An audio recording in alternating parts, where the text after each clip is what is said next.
Hey, what's happening, everybody in YouTube land? So, just wanted to go over this Pride Audio M1212 enclosure since I'm coming up to the end of its creation. So, basically, it's all epoxied in, like most of the boxes I do. It's got 4 passive radiators, earthquake. What are they?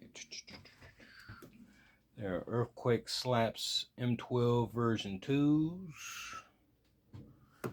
So we got 4 cone areas covering 2 active drivers. So we're going to see how this do. Probably load it up sometime this week. You know what I mean? And go ahead and make a quick video of it and show y'all how it get down. If it gets down. I'm pretty sure it's going to get down because, number one, let me move this. Hold on. Enclosures get pretty heavy. The more epoxy layers that you put on, of course. So, one of the things about radiators that you probably often hear is you don't want any air leaks, and that is 150% true, although in most cases, most of y'all making y'all sealed boxes and PR boxes, most of y'all probably got a little bit of leak even though you don't notice. One way how you could test how much leakage you have out of your box is you could just press down on one of the PRs, and when you press down on one of the PRs, of course the other PR, you probably can't see that on camera. Yeah, you probably can't. But when you push down on this one, you'll see that the other PRs around actually pop out right. So if you could put your hand on it like I am, and it stays up for a very long time, then you don't really have that much of an air leak concern. It's gonna hit real good. But if you actually push in on the radiator and you hear any hissing, or if it just goes down really quickly from that second PR or third PR or however many PRs you got on your box, then you got an air leak somewhere. At least in my experience, one thing you could do is from the sawdust that you have from making your box, after you get everything in from the active drivers to the PRs, you can take a little sawdust and go around the trim of your subwoofers, or not your subwoofers, but your passive radiators. Actually, you could do it with your subwoofers too. Actually, yeah, do it with all of them. But anyway, take that sawdust and go around the edges of it and then press in on the PR. When you do that, if you see any of the dust move from the position in which where you put it around the trim, that's where your air leak is. You can use baking soda too if you want to. That actually works really well too. So outside of the air leaks, you know what I mean? Like most other people will tell you, like car audio enthusiast on YouTube, DIY guy, and the other brother, I can't think of his name right now. But I'm going to tag him in this video. But he makes some damn good PR videos. Basehead budget? Shit if I know. But anyway. So yeah. When you press in on it though, if none of your sawdust moves, you're really good to go. You're on the godlike level as far as no air leaks, which is always great. I use speaker tape, rubber gasket tape, and then what I'll do is after I put the rubber gasket or the speaker tape behind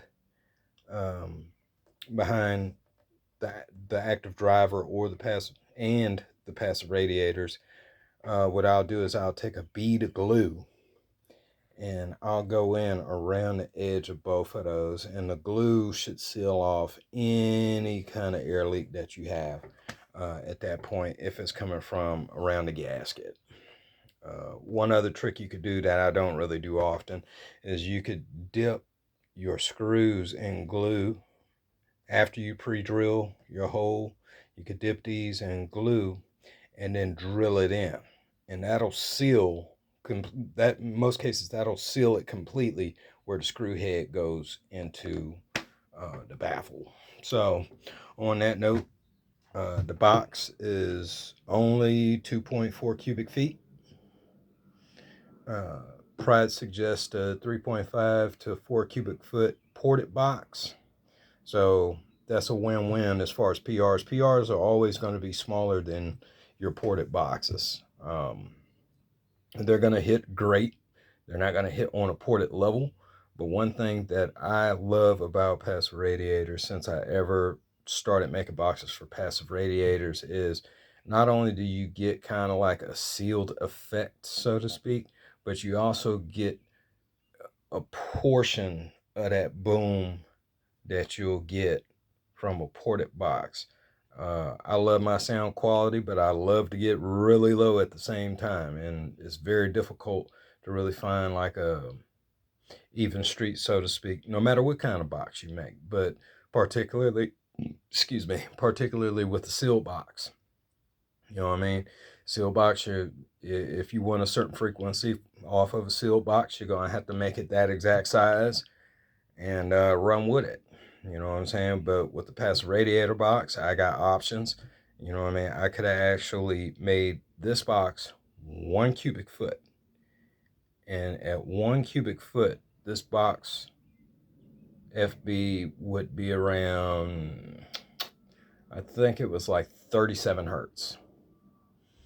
So just going a little bit bigger, you know, a cube bigger, I put this box down to 24 hertz. So on that note, there's all kinds of little knickknacks that you can get into as far as like, you know, Passive Radiator boxes. You know, you could do a 4th order box off of Passive Radiator if you wanted to. And, you know, I'm thinking about it definitely in the future of doing a Passive Radiator box. That's 4th order. Just for the fact that, number one, it's always a piece of art to me, and number two, nobody else is doing shit like that. You know what I mean? So I'd love to see how that turns out.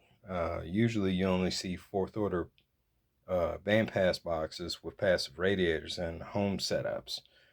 But I would definitely love to